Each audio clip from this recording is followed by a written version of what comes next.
Welcome to the Holistic Wealth and Health Podcast. Your co-hosts, Jason Smith and Brian Bibbo, will inspire and teach you how to prosper in your mind, body, and spirit, not just your financial life. Joining forces with field experts, Jason and Brian are here to help you focus on what matters most in your life, living well. Hello and welcome. This is Jason Smith and welcome to the Holistic Wealth and Health Podcast. Today, I have a gentleman that has mentored me for many, many years. I've been part of his organization. I have learned more about tax planning and tax management from this guy than I have from anybody else, and definitely has become a good friend of mine through the years. Ed, thank you so much for joining us. Well, great to be here and back at you. You know, you talk about education, and that's critical, but it's what you do with that education that you built a whole business on. You know, it's one thing knowing things, but people who know things really never make a lot of money. They just know a lot of things. It's putting that education to use to help as many people as possible, and that's something you have mastered. Oh, thank you so much, Ed. Yeah, we're all about simplification and education. You know, we try to simplify the complicated, which holistic wealth management is complicated. Tax, financial, legal, insurance, all this stuff. We got to keep it simple and we got to educate people so we empower them to make good decisions with their money. And that, that's what it's all about.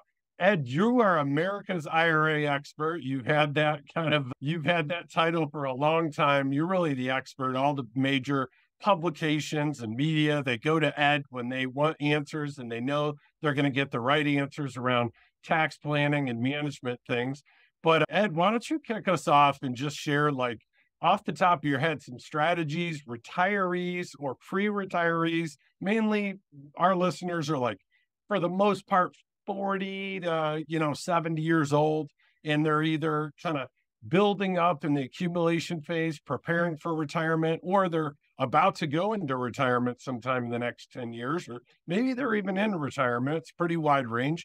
But when you're thinking about these people, what should they be considering right now to get ahead of, next tax season, right? So they don't have any surprises. What can they do to start minimizing tax liability in preparation for next tax season? Well, for those who don't know, I'm a CPA and I had a tax practice dealing with people like everyone here listening who are doing their taxes each year.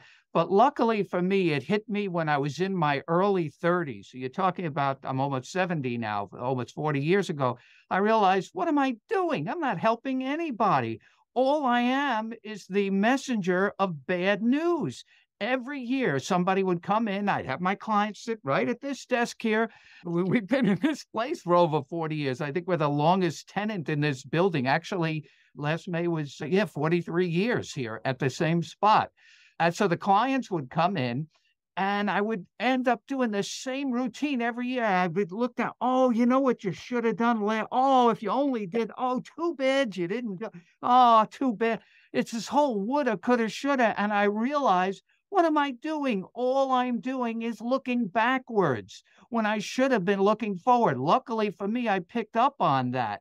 And I think CPAs, a lot of my colleagues, still the problem.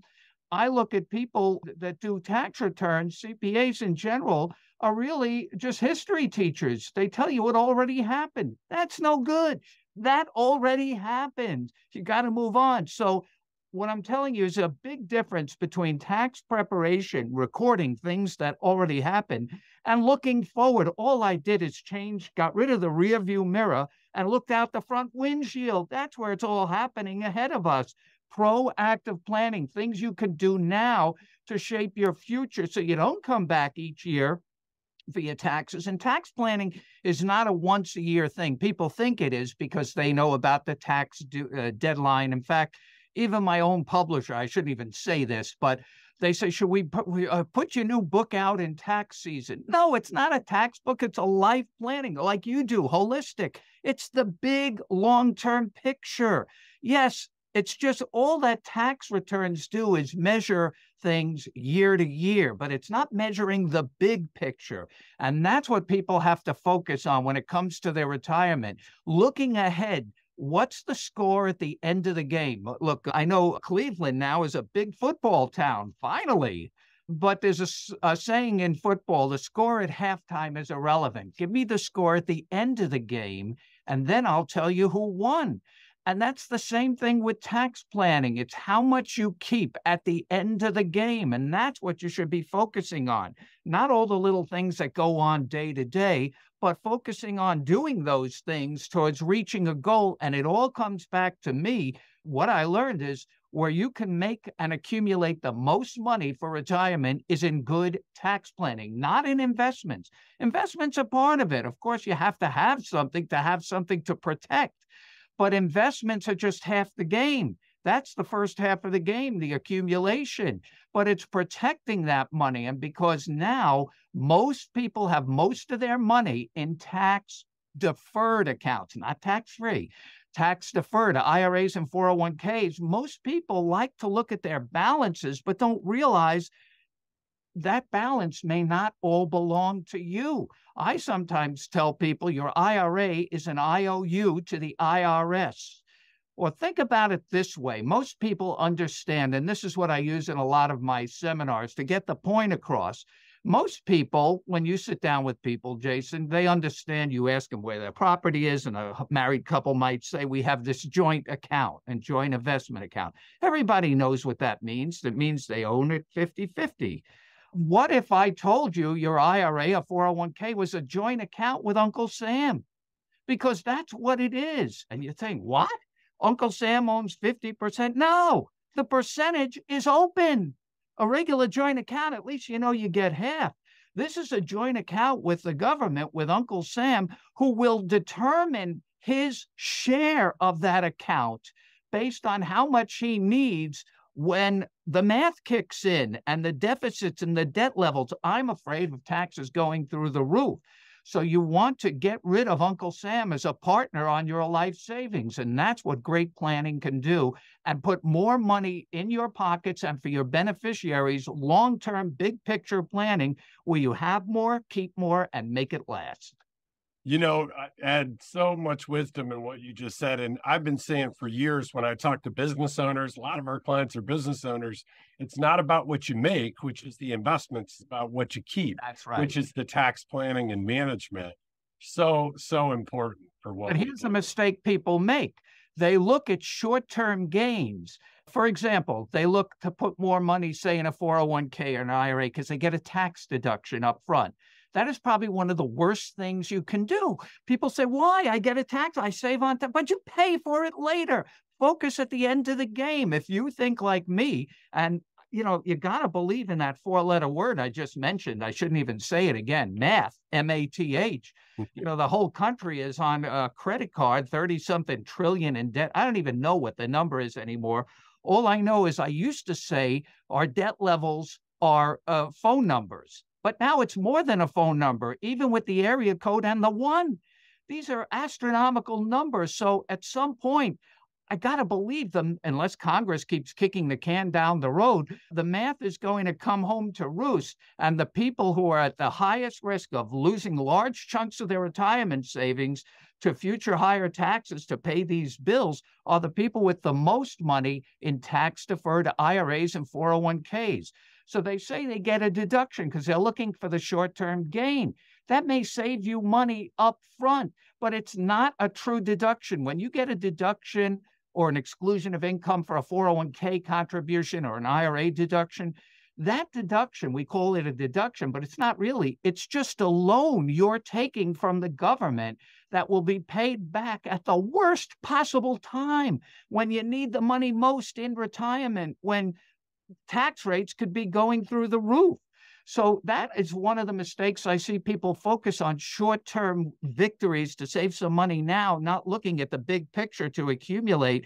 Work to look for things that grow tax-free, like I'm a big fan of Roth IRAs and tax-free life insurance, vehicles that eliminate the uncertainty of what future higher taxes can do to your standard of living in retirement.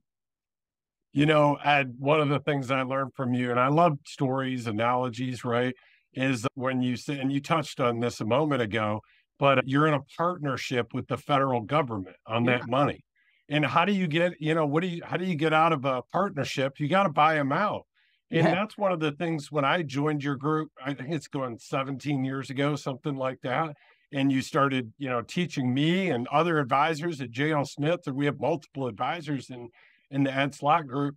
And one of the things that really resonated with me, even in my own personal financial situation, my wife, Holly, and I over the years have converted all of our money over to Roth IRA money, and Roth 401k over the years. And that's the key is I think people have this fallacy. It's all or nothing. You do it all in 1 year but you can do Roth conversion strategically over the years based on what your current year's situation is. It's all about the tax rates.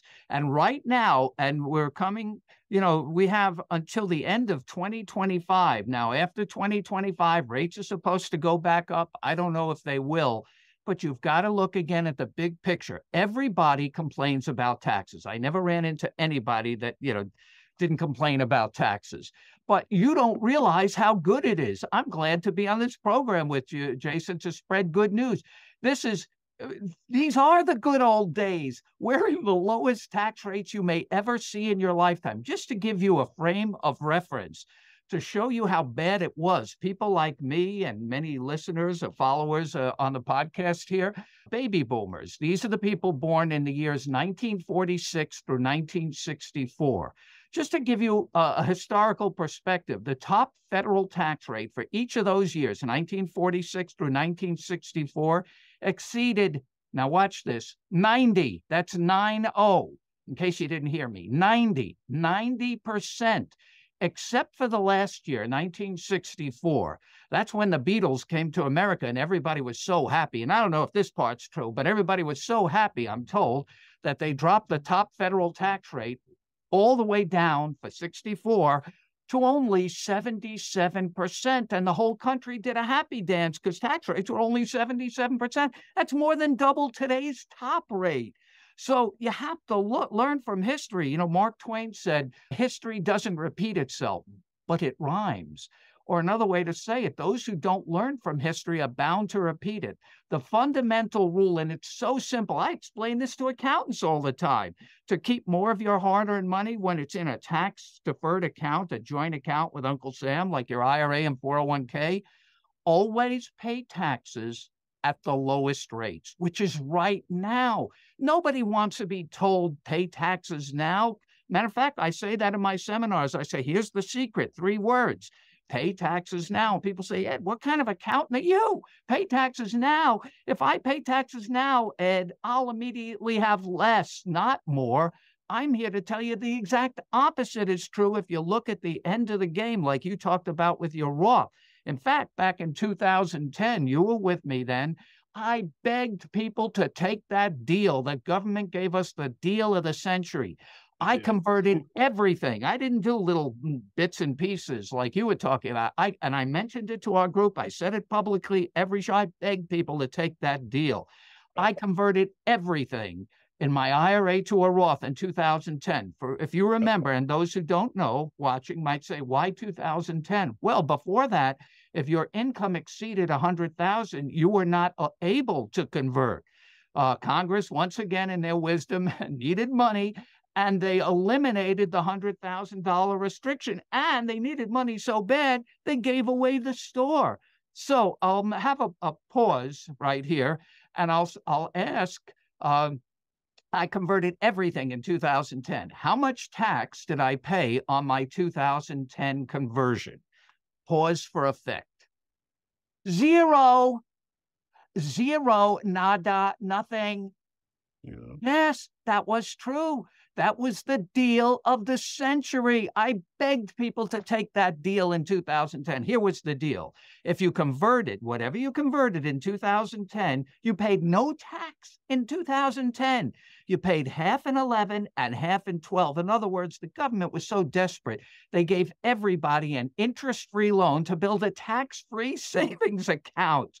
I begged people to take that deal. Now, I'm not an investment guy like you guys are, so I had no idea from 2010 to where we are now what the market will do. But everybody knows what happened in those 10 or 13 years or so, right? the greatest expansion of the market probably in history. And in my Roth, it was all tax-free. None of those gains are in a joint account for me with Uncle Sam. Right. So that's the benefit. Yes, it cost me some money up front, but it was the deal of the century. You got to see the long-term big picture. Plus, what are my RMDs? I mentioned I'm almost 70. Does 70 and a half or 72 or 73 matter to me? No. I don't play by those rules. All my money's in a Roth. There are no required minimum distributions. That money just grows and grows and accumulates absolutely income tax-free for the rest of my life. And even under the new rules under the Secure Act, 10 more years for my beneficiaries who can hold it for 10 more years, accumulating tax-free.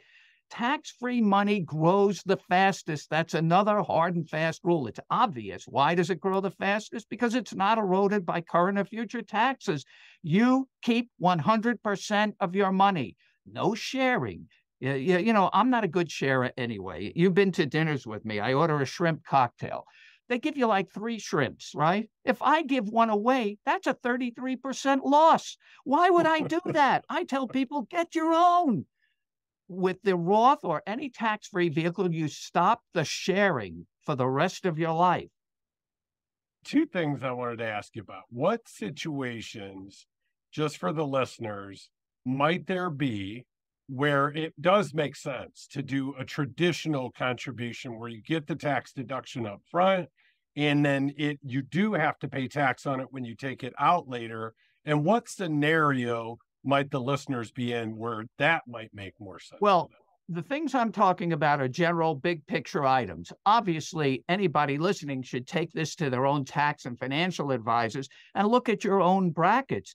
Maybe if you believe you're in a very high bracket, the scenario I laid out, the Roth conversion, taking money down in an IRA, even if you don't have to, if you can get it out at low rates, you know, really, the Roth comes down to one big bet on future tax rates. That's all it is. It's like buying a stock. You're buying the tax rate. You know, the saying, buy low and sell high. Now, I didn't make that one up, but that's a good one, too. Buy low and sell high. That's what we're talking about. In fact, the old comedian Henny Youngman said years ago, and he didn't even know about this, I'm putting all my money in taxes, the only thing sure to go up. I believe in that scenario, but you may have a different scenario. You sit down with your tax advisors, and maybe your advisors will say, you know, it kind of looks like when you have a big 6-figure job, or maybe you're making a lot of income, you're at a top rate. But remember, even today's top rate is very low. The top rate in the future may be much higher, but let's say you're in the top rate and you work with your advisors, or you believe you'll definitely be in a lower rate in retirement. Maybe it pays to take those deductions, get some benefit now at a higher rate, and pull the income out in retirement at hopefully a lower rate. But I keep using the word hopefully because we don't know. And I find that people say to me, well, that's the kind of people that you asked the question about that probably should get the deductions and top rates. But I find people that are earning well and are at the top rates, even in retirement, they're always at the top rates because they've probably saved elsewhere or they've built up a large IRA. Remember, every time you get a deduction for your 401k or IRA, you're building up that balance, which sounds good until we get back to the reality that part of that goes right back to Uncle Sam. So everybody's situation is different. If you really believe you'll be in a lower bracket in retirement, that may be the reason to take the deductions now and pay for it later, except we're not sure. I call the Roth tax insurance. You know, I'm big on insurance and being sure about things, stability, something you can depend on. And I call it tax insurance. It's insurance in case rates go up. That's why you get any insurance, in case bad things happen. Yeah. And, you know, Ed, a lot of our listeners, you know, they're high net worth or high income or both. And, you know, when you talk about these things, I think it's very relevant in the fact that, you know, if you take the deduction now and you build up, and you use an awesome analogy I still use today that I learned from you many years ago. If you were a farmer were given the choice to pay tax on your seed or to pay tax on your harvest, which would you choose? And I think that's for most of the listeners, that's really what you have to think about is you're paying tax on the seed with a Roth versus the harvest. You know, when it comes out, it's all tax-free. versus the alternative where you're going to take the deduction on a traditional IRA or 401k, but now you got to pay tax on the harvest. Right. I always say, yeah, pay tax. Again, it follows the same thing I just talked about. Always pay taxes when you believe your rates are the lowest. Now, everybody's different. That's why you examine your rates. But, these rates are just begging to be taken advantage of. We've never seen rates this low in our lifetime. But it's this and a natural inversion to paying taxes before you have to. As a CPA, my whole, all of my, not all, but many of my colleagues, especially when Roths first came out, the CPAs were totally against it because that's the way we were trained. We were hardwired from accounting 101 in college. The first thing they told you, always defer, always put it off, never pay a tax before you have to. But you know what? You have to look at the long-term big picture. In fact, if when you were a kid and your mother told you to do something and you say, not now, Ma, I'll do it later, you would have been an accountant because you were trained to put things off. But you know what? Over the years, I became a recovering accountant, seeing the big picture, and maybe it pays to pay something now to have a lot more later, both for you and your beneficiaries, and not worry about future higher taxes. So people might say, but Ed, what if you're wrong? What if tax rates don't go up? And what if my rates even go down? I find that hard to believe given our debt numbers, but all right. So because I always go to the worst case scenario. What if I'm wrong? All right, here's what I love about the Roth. The worst case scenario, if I'm wrong, you end up with a 0% tax rate. You've locked in a 0% tax rate for the rest of your life and 10 years beyond. That's not a bad consolation prize, and you can't beat a 0% rate. And you never have to worry about RMDs. It's easier to inherit money. There's a lot less rules when everything's tax-free. You take taxes out of the equation, and I believe everybody ends up with more at the end, but you have to evaluate your own situation. I'm a big believer in moving to tax-free vehicles when I see the dark clouds of future higher taxes. I could be wrong about that, but that's what I see. And Ed, from an estate planning standpoint, right, we're talking about the benefits of, paying the tax and not leaving a bunch of pre-tax money that ultimately, who knows what tax rates are going to be. It's like you're leaving a tax time bomb, right? Another book that you've written. And I want to ask you about a more recent book that you've written for our listeners that might want to educate their children and grandchildren about some of these things. But how about the federal estate tax? Talk about that for a moment, because that's another big liability for some of the high net worth people that that could become an issue for them. Well, in 2024, it was just increased to over 13 million per person. So a married couple, you're talking over 26 million. So people say, well, I'll never have a tax. But again, we don't know how long that's going to last. That number is based on when it originated years ago with the $10 million number. Well, it was 5 million, then it went up to 10 million. But we're working with a $10 million number that's been inflation adjusted over years. But when the provisions that I talked about go away after 2025, that exemption gets cut in half. So say even by 26, say the exemption is 14 million. So now it's down to 7 million under today's law. Personally, I don't know if that'll happen, but it could happen. So you have to plan for it. That's the law the way it is now. So if you have a large enough estate, the IRA only adds problems. A Roth conversion can actually lower your estate by paying the tax money. Matter of fact, this was not a federal issue, but look at your states. Some states, not many, I think of 15, 16 states have high, like mine, New York, higher state taxes. Matter of fact, in New York, the exemption is just about $6.5 million, but it's a cliff.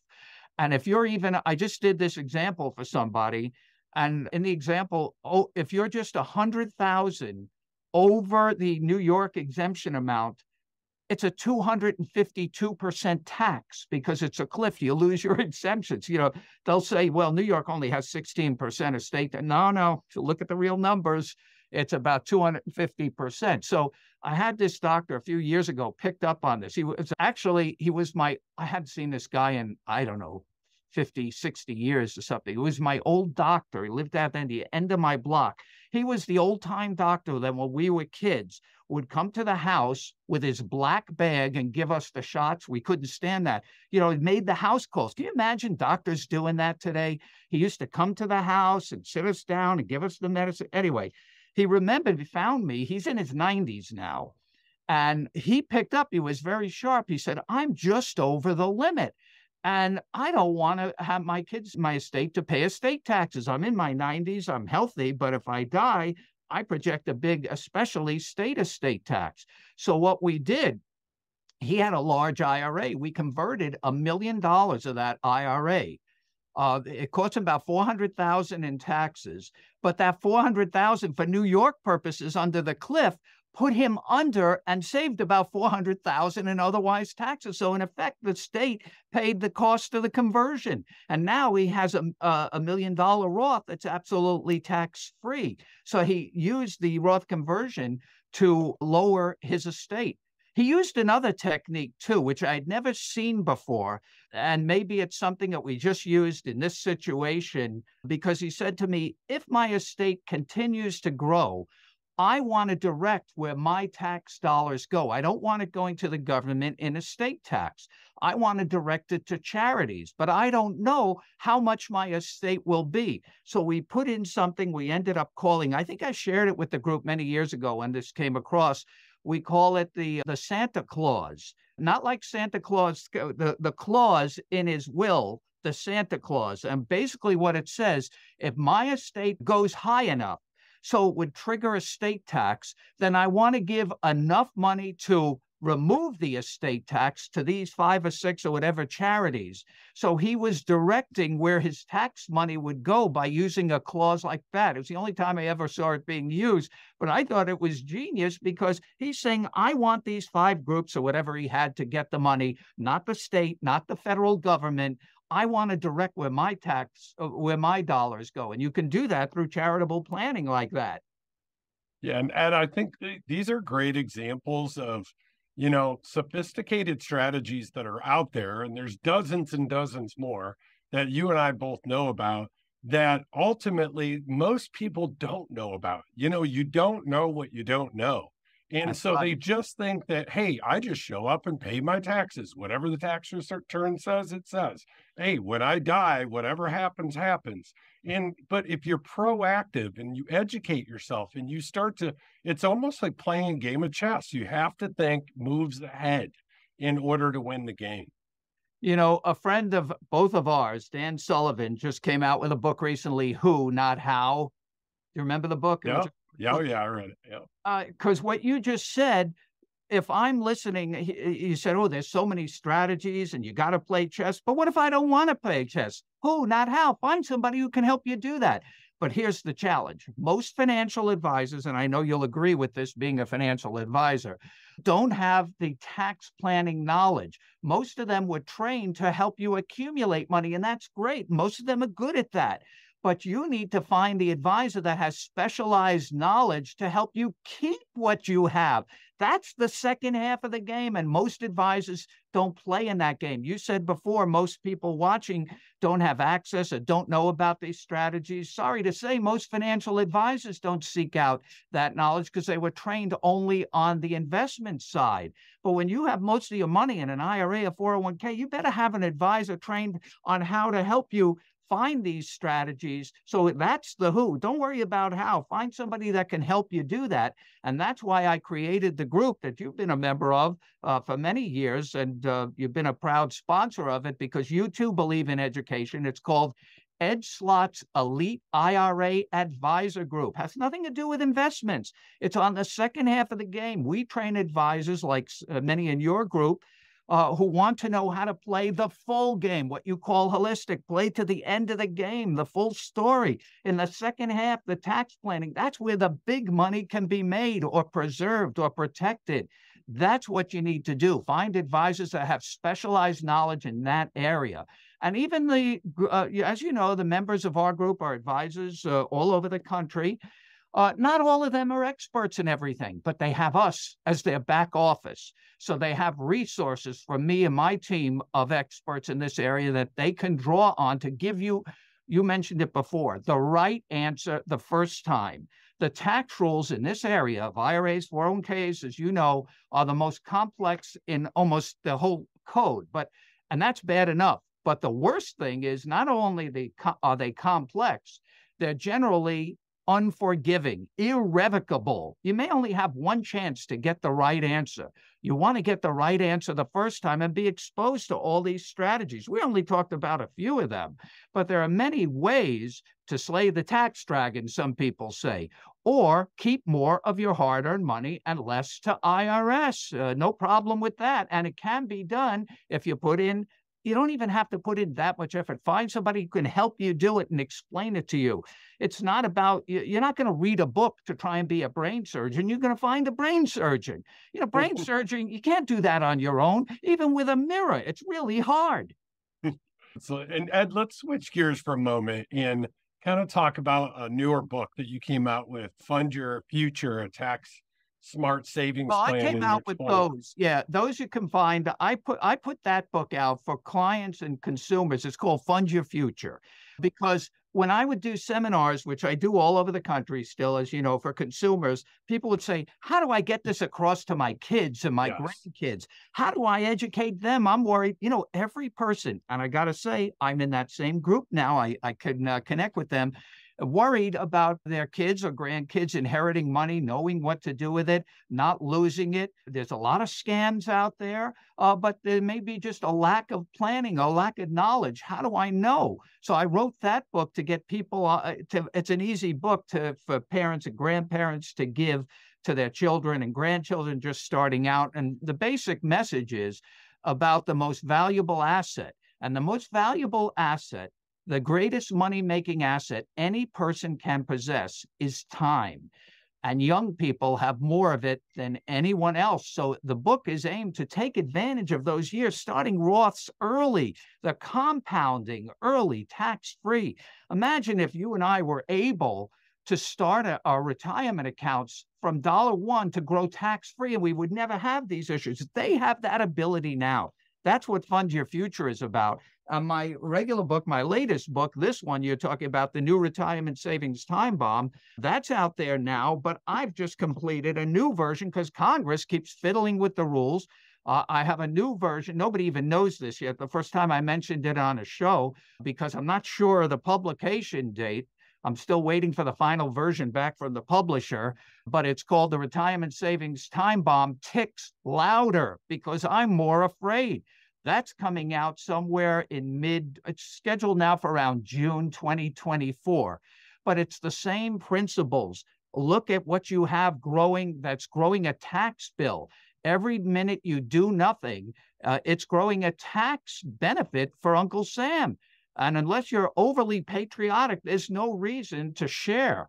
We were taught all wrong. This goes way back to when I started school, not like today. When I started school, the first year in school was kindergarten, age 5.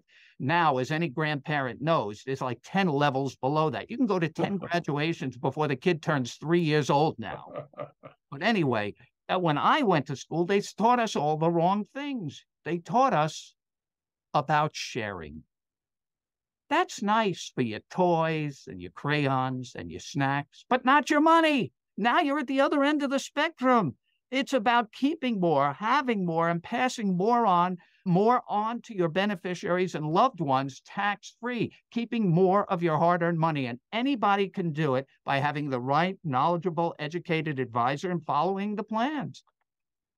And Ed, I'd love you to kind of give an update to everybody about more recent changes in tax laws, especially as in preparation for next tax season, things maybe they should know about of what's going on, changes in tax laws. Well, to be specific, there are many of them. As a matter of fact, Secure 2.0 came out last year to be effective this year, but it was such a mishmash and a mess that the effective dates are all over the map. There's things that were effective in 23, 24, 25, 26, even 30, 10 years out. The new RMD, required minimum distribution age, is 73. Most people should know that already. There are new rules, not that new anymore, from the original Secure Act for beneficiaries. This is where a lot of your planning should focus, because some of you watching may still be thinking, oh, I'm going to have this stretch IRA for my kids and grandkids. That's not available anymore. Now they'll be stuck with 10-year rule to have all that income come out in 10 years when the children may be 50 or 60 in their own highest earnings years. You should be doing some of the things I'm talking about to lessen that burden for them. Remember, when we talk about planning, the planning should be not only your lifetime, but like you call holistic, right through to the next generation, cover the whole game. And that's what you can do. Now, there are other items. If you have a Roth 401k now, there are no required minimum distributions starting in 2024 for a Roth 401k. There used to be. There are increases in certain limits. You can put more money in 401ks and IRAs. But again, I would like to see that money go into Roth 401ks and Roth IRAs, and maybe talk to people at your plan and switching more money. Matching contributions can now go into a Roth 401k. Maybe move more money there. That's free money, but have it grow, tax-free. You should be planting seeds to build tax-free where that money doesn't have to share. There are a lot of other new changes. These are things you work with your tax advisors and financial advisors. But again, you have to find the ones that are up on these things, because we've never seen things like this. In all my years of studying tax law, it was rare that you had a giant tax law. It was a watershed, a big event. Now it's not only tax laws every year, but the tax laws are written so poorly that they are changed under the radar by IRS. For example, there's a Roth 401k provision that was supposed to take effect. I'm not even going to go into it in 2024, but it became so complex and there was an error in the law. I talk about catch-up contributions for age 50 or over. Technically, in 2024, Congress wrote them out of the tax law because they were putting another section in. A guy wanted to go home for Christmas or something. He deleted catch-up contribute. They don't even exist. But IRS stepped in and said, nope, they exist. We're going to put them back. And they can't even do that, but they're correcting Congress's mistakes. So a lot of what's going on is under the radar. These are the kind of things we train our advisors on through, as you know, programs, ongoing study, webinars, elite alerts, updates. We have an IRA newsletter that goes out to our advisors. So you really have to stay on top of all these things. This is all we do. So we study this every day. Cases come out every day. We just saw a case on a poor rollover where a guy lost over $1 million because his advisors didn't know how to do a rollover. And then to make it worse, these same advisors went to court to fight it, a case they can't win. And the court shot more holes in their argument than holes in Sonny Corleone. I mention that because it was Sonny Corleone. It was the estate of James Caan. That was an actual case, came out a few weeks ago. He already died. And they're still fighting a rollover he tried to do for $1 million while he was alive. He didn't follow. He broke every rule. He broke the once per year rollover rule. He broke the same property rule. He broke the 60-day rule. And they went to court to fight it, and they got thrown out of court. There's so many jokes around that. The IRS shot them down. They made an offer and IRS refused. They showed no respect. It's all over the place. But these are things that happen that most people don't see. Now, yeah, obviously, that's in a state of a celebrity. There's probably a lot more money. But if you lost $1 million just because your advisors didn't know how to move from one account to another, remember, IRAs are like, you got to be handled with care. You make one mistake, it's over. You only get one chance, like an eggshell. You break it, it's over. So you've got to have advisors that get it right the first time. Excellent. And Ed, your website, IRAHelp.com, has a lot of great resources, even for consumers, not just lots of financial great advisors. Well, matter of fact, if you want to read about the James Caan case, that's up there. We have the Slott report, our blog. We take questions. You can go to IRAHelp.com, post your questions. We have a mailbag, all free. You just go in there, read our blogs. We have 2 or 3 of them every, nice little articles, short, get to the point, very well written by me and my team of experts who write like the way we talk, like we're talking now, Jason, and you know who they are, and you've seen them. People read them and say, wow, I wonder if my advisor knows this. Oh, I don't want this happening to me. So we have all of that up there. That's a tremendous resource. You go right on the front page, IRAHelp.com, look at the blogs. You can read all of them, post questions, all free. And Ed, as we land the plane here, can you share with us any actionable tips that people can take now in preparation for next tax season to see a difference on their tax return, both in the short term or maybe even it's in future tax returns? What Well, can they start thinking about doing now? Well, there's certain things people heading to retirement, like I look at one thing that really bothers people when they turn 65, and you know what it is: IRMA charges. IRMAA, income related monthly adjustment amounts. These are also cliffs. You go over one of these items of the income threshold, and all of a sudden your Medicare charges for parts B and D go through the roof. Well, you can do something about that. That's where a Roth conversion comes in. In fact, at one of my seminars years ago, I was talking about the Roth conversion because I love Roth because I love tax-free. Remember, I'm not a sharer. I love tax-free. I want to keep 100% of my money. So the woman got it and she said, I understand what you're talking about, this Roth conversion. I'd love to have it all in tax-free Roth, but I'm over 65. I'm on Medicare. Isn't it true that if I do a conversion, my income will go up and that could trigger my IRMA charges for parts B and D? Isn't that true? I said, yeah, that could be true. She says, well, if that happened, that would make me very angry. So I said to her, you know what? If that makes you angry, then convert anyway, because I'd rather have you be angry for 1 year than be angry for the rest of your life, because you're not seeing the big picture. If you take the heat 1 year or 2 years, then everything's in a Roth. If you don't do it, you see, not taking action doesn't mean you did anything. It means the problem doesn't go away. Your IRA is eroding in front of you. It's like the sign in my dentist's office. She has a sign, ignore your teeth and they'll go away. The problem doesn't go away. All you're doing is increasing the amounts that are going to have to come out. So when I talk about these IRMA charges, let's say you didn't convert because you didn't want to trigger IRMA charges 1 year or 2 years. Well, when you hit RMD age, which is now 73, you're going to have that problem every year for the rest of your life because your IRA went up so large, your RMDs are large, and you can't get out of them. So look for ways to cut down, do Roth conversions. A good way to do it on the IRMA way is to do it before age 63, age 62 or earlier. Why? Because IRMA charges have a 2-year look-back period. So you might say, well, I'll do it when I'm 63 or 64 because 65 I start Medicaid. No, there's a look-back period. So look at 62 or earlier. Also, if you're, and I don't know, I have to ask you live on the air, when is this going to be shown, 23 or 24?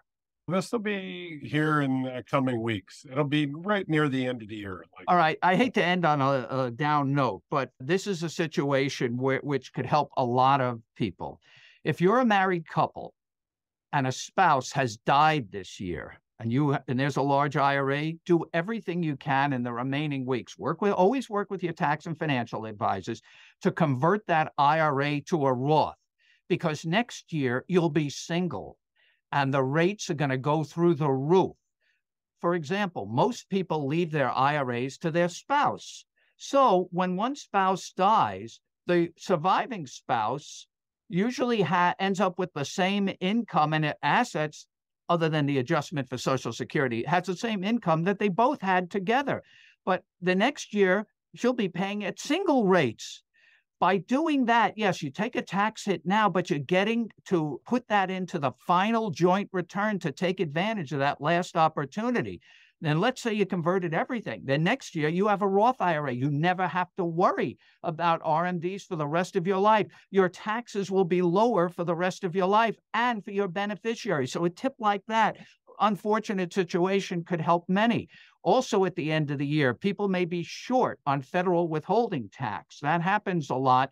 Let's say you did a Roth conversion, or you found out that all your stocks, your funds throw off these phantom gains. You know what happens the first week in December. Everybody says, how could that be at tax time? I never made that money. It was a down year. Oh, well, that's when they throw off all the capital gains. If you think you're going to be short and you're subject to RMDs, have withholding taken from them, because this way you won't be short and get an estimated tax penalty. You could take, if you want, I've had people over the years took 100% withholding. I did that in cases where I had some older people, they had large RMDs. So I would set up, as any good accountant, I would set up 4 quarters of estimated tax payments, but they never paid them. They came in the next year. You didn't pay them? You owe a fortune. And in this guy's case, I said, you know what? Obviously, that's not going to work. Let me talk to your son. The son was an attorney, lived in New York. I said, can you, if I send him to you, can you pay him for your dad? I mean, you are the beneficiary, so you want to save him money. Oh, yeah, send him to me. I'll take care. He never took care of it. He forgot him also. So the next year, I said, you know what? You got over 100,000 a year RMDs. Let's take 100% withholding. All right? Go all to the government, because withholding, even if it's done on the last day of the year, is deemed to have been paid in evenly throughout the year, like wage withholding. Ever since then, because they didn't even need the money, all they did is take the RMD, the RMD, and put it in a different account, but they owed taxes. So what happened is I didn't even have to send them estimated taxes that they weren't paying anyway. The withholding on the RMD covered all their income. And for years later, till the guy died, he thought he wasn't paying taxes. Great. That's great. Great advice. Some practical examples I have for years of working with clients. But also look at charitable. You know, if you have charitable intentions, a lot of people at the end of the year think about giving to charity. If you're 70 and a half or older with an IRA, you can do a QCD, Qualified Charitable Distribution. Ask your advisor about it.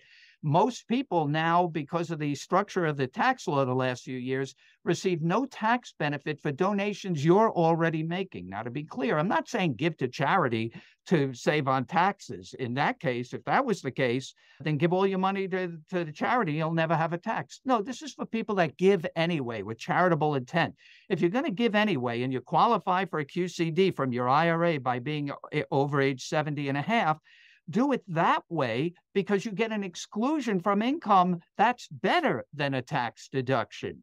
So that's the way to give. It's a direct gift from your IRA to charity. Look at doing that. If you normally give anyway, talk to your advisors about getting that done before year end. So there's a lot of little things you can do to lower taxes next year by doing some things now before this year closes. Yeah. No doubt about it. And in previous podcasts, we talked about the donor advised funds. All right. And the ability to lump together those to be able to qualify for the deduction, those contributions. Just so we're careful, with the QCD, you cannot do it with a donor advised fund. It has to come from the IRA. I don't want people mixing up the two. The benefit that I'm talking about is it comes out. It follows my rule. If you were listening early, what's my rule? Always pay taxes at the lowest rate. Get your money out of these IRAs at the lowest possible rate. When you do the QCD, which comes out of the IRA, you're getting out money that would otherwise be taxable at 0% tax rates, making the same gift. You're just saving taxes by making the same gift you would have made anyway. 100%. Thank you so much, Ed. This was great. And I do want to plug your podcast is the Great Retirement Debate. We take issues just like this, and we do it. I think, I don't even know how many. I pulled it up because they said you were going to ask me about it. I don't even know how many episodes we have. It looks like we had the first season, we had 18 episodes. So, but what we do is me and Jeffrey Levine, who you may know, another tax expert, we debate issues, but not to see who's right or wrong, for the benefit of the listener, the consumer. In fact, we flip a coin and we take that side, because we figure every financial transaction when it comes to retirement tax and estate planning has two sides. Even when I'm talking all about the Roth, not for everybody, that's where you have to have both sides of the equation. So sometimes I flip a coin and I lose, and I have to take the side I absolutely don't believe in. But it's the winner is the one listening to the podcast saying, all right, I've got the pros and the cons for each decision. Should I do a Roth conversion? Should I name a trust? Should I give to charity? I'm looking, should I do the Roth IRA or the Roth 401k? Should I do a 401k or an IRA? Gifting versus inheriting, to convert or not to convert. What about Secure Act 2? We did a big one on that. Deal or no deal, we called it. We went through the provisions. So again, the winner is anybody who listens to these things, gets unbiased, independent, objective take on the pros and cons of the most burning questions in this area. And as you said before, Ed, if the listeners are kind of like, whoa, this is a little too much for me, a little too technical, it's who, not how. And Right, so right. we're here for you. And feel free to reach out if you have questions.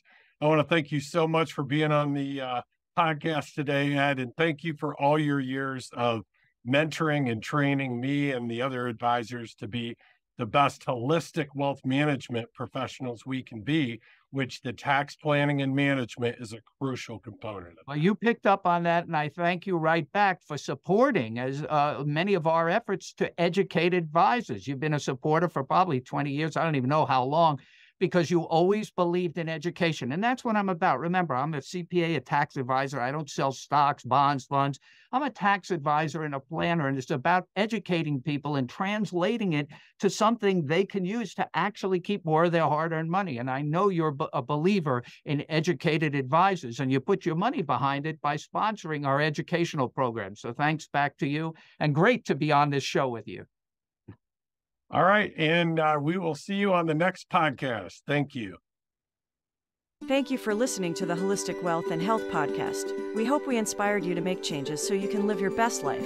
If you want to find out more about what we do, or if you want to have a holistic wealth and health financial plan, please call 456-833-7000.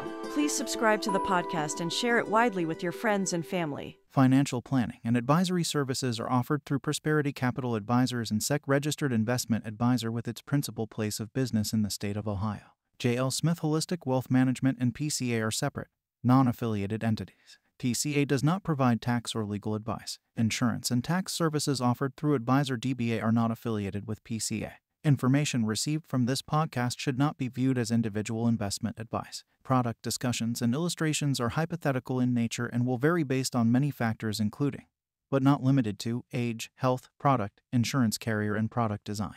You should consult the insurance carrier website and policy for detailed information. For information pertaining to the registration status of PCA, please contact the firm or refer to the Investment Advisor Public Disclosure website. For additional information about PCA, including fees and services, send for our disclosure statement as set forth on Form ADV from PCA using the contact information herein. Please read the disclosure statement carefully before you invest or send money.